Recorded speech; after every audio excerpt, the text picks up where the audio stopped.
Welcome to Donmar TV News Channel.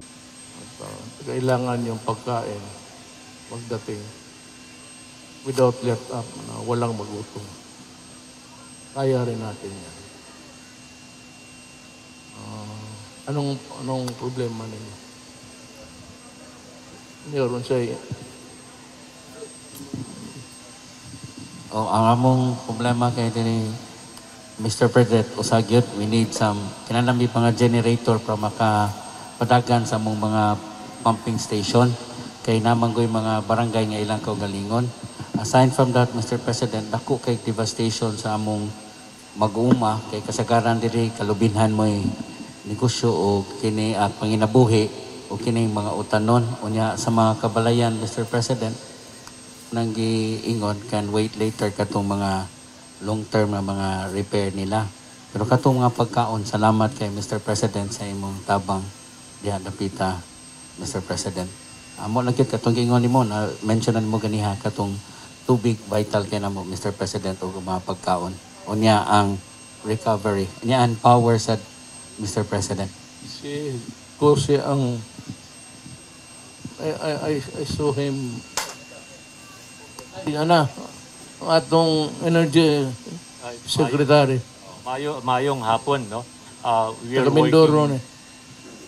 are working double time, Mayor, Mala Pangulo, to restore energy here in the province of Cebu. Ang problema, daghan kaayo na poste o tower ang naguba. Halos tanan na poste guba, no? So karon nagpatabang na ta sa iba na utilities. Meralco magpadala ng 150 plus na personnel para mutabang pag-restore ng power, no? Dili lang tao ay padala nila. Padala rin nila na equipment katong mga boom trucks, no? So ginagawa nato ng paraan tanan para mapadali ang pagtrabaho. Kanang sa Cebu, sa syudad, sa Cebu, gabi naka-restore namin ng suga, gamay, no? Para kanang sa mga utilities, sa ospital, tubig, o kanang mga government offices, no? O kanang mga some business areas. Hinay-hinay kay ang problema kanang transmission. Wala tang problema sa generation kanang mga power plants, wala ta problema. Ang problema nato kanang pag-transmit ng enerhiya to the distribution utilities o kanang atong distribution lines. So tanan na poste guba gyud og tower. So we're working double time and hopefully sana bago magpasko next week daghan na tang hatagaan ng suga. We are doing this in coordination with OPAB, no, si Secretary Dino,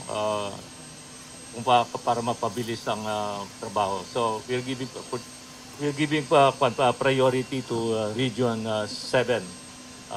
Sa Meralco will focus on Region 7 sa pagtabang. Salamat, Pangulo. Mayor, salamat po.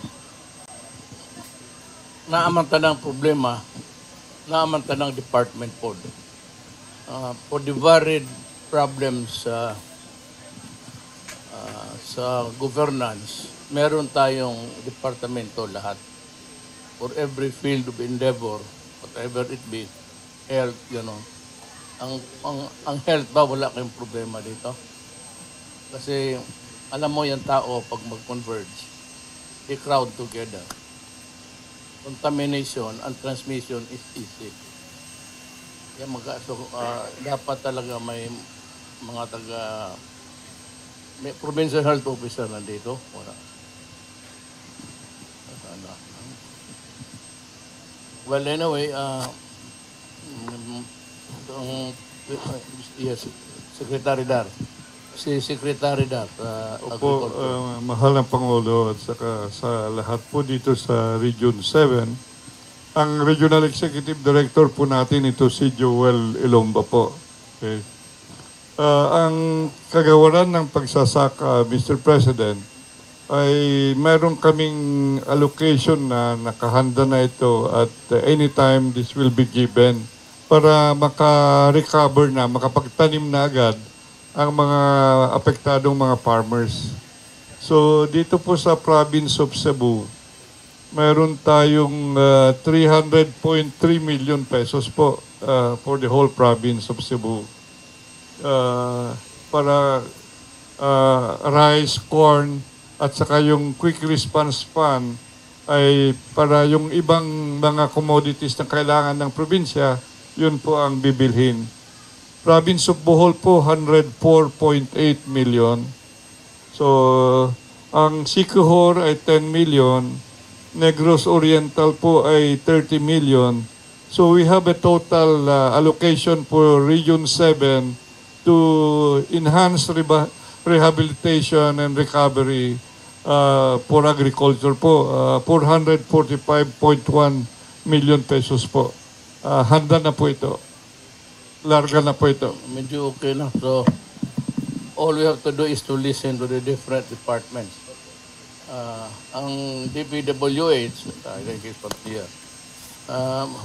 may congressman sa Maasin. Wala access, wala siya, no? Kamukha na pala kayo? Pareho kayong ano? Well, anyway, kung ano, they were present during the previous meetings in the different local units kahapon. Alam na nila yung gawin nila. So, but what is really important is, sabi ko itong ganito, tubig pati pagkain. Under stress ang mga tao, kaya kailangan ng tubig yan, uhaw ng uhaw. Sana mapadali ng tubig.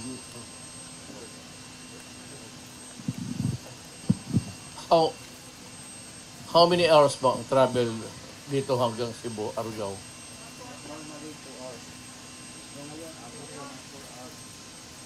Layo ba ng yawa?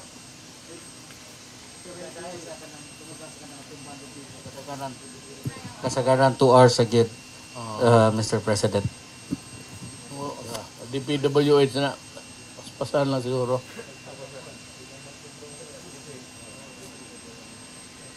Pareho mong problema sa energy. Yes, Mr. President. Isang tumba.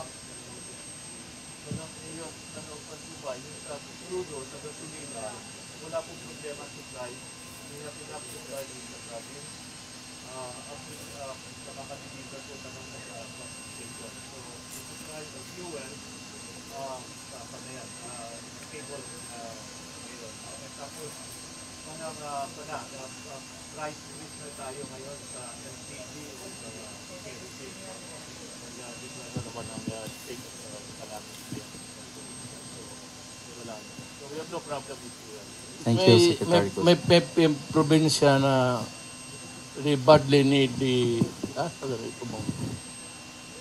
was it in Maasin? Kailangan nila ng crudo doon. Dinagat. Na mayor ang depo, walang problema pagtanggap. We deliver the oil, the petroleum, the companies are delivering. Ang problema lang yung pag-truck mayor ng delivery. I will look into it sa dinagat mayor, including yung sa Siargao. I will go to Siargao this morning eh. Doon sana ang punta ko kaninang umaga. Medyo may tama rin talaga ang Siargao. Oo. So, parehong Argao, Siargao. Parehong may tama, masama. Mabisitahan. Dinaanan ko lang kahapon. Pero wala sa plano. Hindi man magpayag ang military na change kasi alam mo na, trabaho man nila yan. Nakapwesto na yung mga sundalo na padala na. Kasi aside from the may presidensya, PSG, nandito sila ngayon. Nauna yung iba.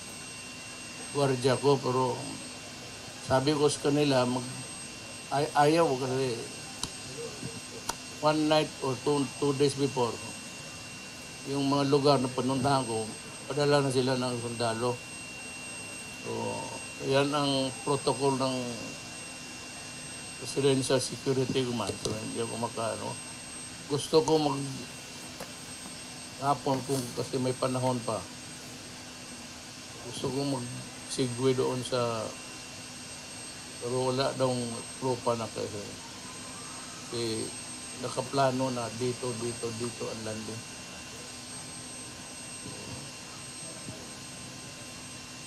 Ano pa ang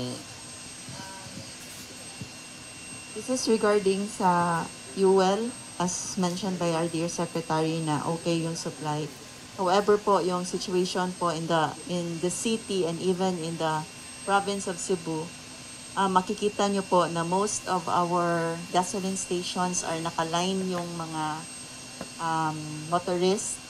Ang haba-haba ng linya and it's really causing traffic kasi most of the gasoline stations na malalaki hindi nag-o-open, but yung maliliit yun ang nag-o-open at yun ang pinipilahan. Ang daming pumipila, kadlawon pa, no? Nagpila na sila para makakuha o kung ano, pero mo lagi mabtan sila o kanang wa na stock, no? So hopefully ma-encourage po na to ang other stations nga mo-open na po sila para murag feeling na ko nagpanic buying na ang mga tao. Ana nga taas gud kaayo. I think Mr. President, mga pila ka kilometers ang queue sa pagkuha pa lang og anang gasolina. nganong ang daggagmay ma'am, ang dagko nganong wa man sila mag-operate. Maunay dili na mo matubag sad kay makita gyud na mo mga Shell, sirado, pero katong mga dili kayo ilhan nga gasoline stations mo hinoy nag-open.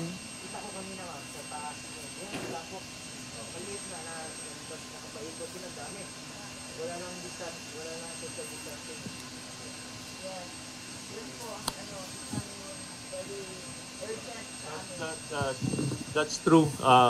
Dili tanan na gas stations, the retail stations are open. They are affected. Some of their, we made an inventory. The initial report I got, something like 80 in the province are still closed. And for various reasons. Una, kanang nasira ang ilang equipment. Ikaduha, kanang mga tao nila na affected ng typhoon also na we're not able to or not able di makasulod sa trabaho, no? But I think later today or tomorrow they will be already open, no? So naging problema pero nag-inventaryo tayo. Una sa supply, walay problema sa supply. Ang kwan lang na kanang opening mga naapektuhan na gas station at tumbahan sad ng poste, no? Kana mga problema.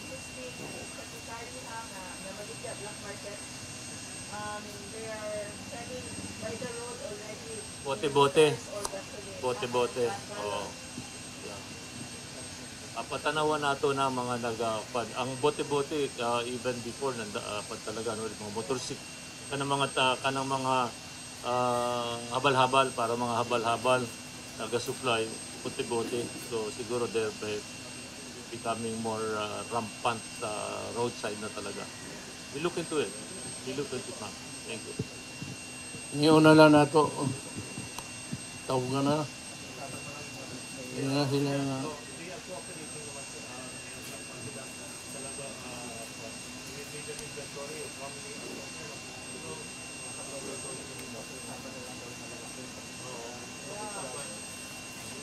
Sige. Tawagan natin. Kung ma-restore naman siguro sa Maynila ang service sa cellphone. Okay na ba? Dito lang ang problema. Dito po kaya siguro hindi sila nag-operate kasi walang kuryente. Kasi tradisyon kaya walang kuryente. Kasi talaga na-important sila. Generator? Baka pwede nang maglagay sila ng generator yung mga malalaking gas station para makabukas. Ayun, kita ko kanina nakapila, habang papunta tayo rito. Punong-puno talaga, nakapaikot sila. Kulang yung mga genset daw, sir, eh.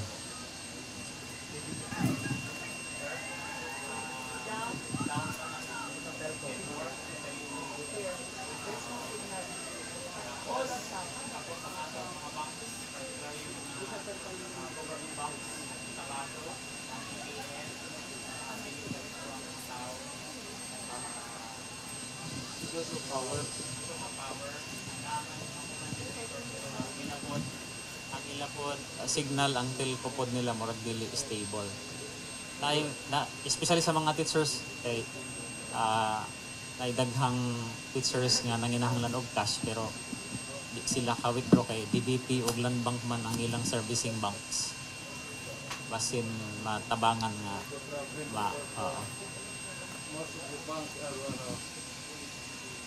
Run by electronics. Tanan. opo. Without power, so, wala gay mahitabo.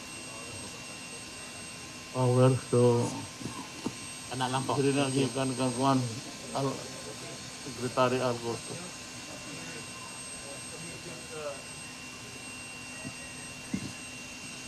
Kanang katong gisulti ni kuan para sa mga tanom. Ang daghang kwarta ang actually daghang kwarta maayo si Secretary po sa mo tipig kwarta og tumaong hatag asa ihatag. So mo lang una na among mga ang tubig ug kuan role. Oh. Cebu province now is not very much possible because there are 3 bridges and roads that are broken. So in Dalaget area, in Malabuyog area, broken talaga sa President. So we are going to travel from Cebu and then we go to Negros and we come back Nawig. Naman si DPWH. Yung na kasi vital artery sa duha ka dalawang probinsya kung sira yun kasi the economic impact na commerce and trade is closed down. We do the immediate repair, sir. Ito po yung regional director natin, Director Tabacon. Sir, mayang hapon, Mr. President. Mayang hapon sa tanan. Sir, ang atong dalagit, ma'am, pasabol, no? Ang na-wash out ang kanang pipe culverture, na-wash out, flash flood, pero di man gid kay sa kuan ang tubig during heavy rains lang gyud. Karon na-restore, pasabol siya, ma'am. But then, eventually, ato nang i-restore gyud kanang permanently. Now, ang atong dalagit, to na, ato nang gi-mobilize ato ang team nga magda sila og kining steel components sa bridge. Temporary pod for the meantime and then eventually ato pong i-restore to concrete, sir, permanently. So we are doing it, ma'am, nga whole of mo na lang ni area, sir, ang medyo kuan ang western side, but then ang the rest pasabol na to, sir. Oo. Thank you, ma'am. That's a gratifying statement. So, dito ba ta sa buhol pa niya, Cebu? Pag mga maribuhok na ba na akong lula sa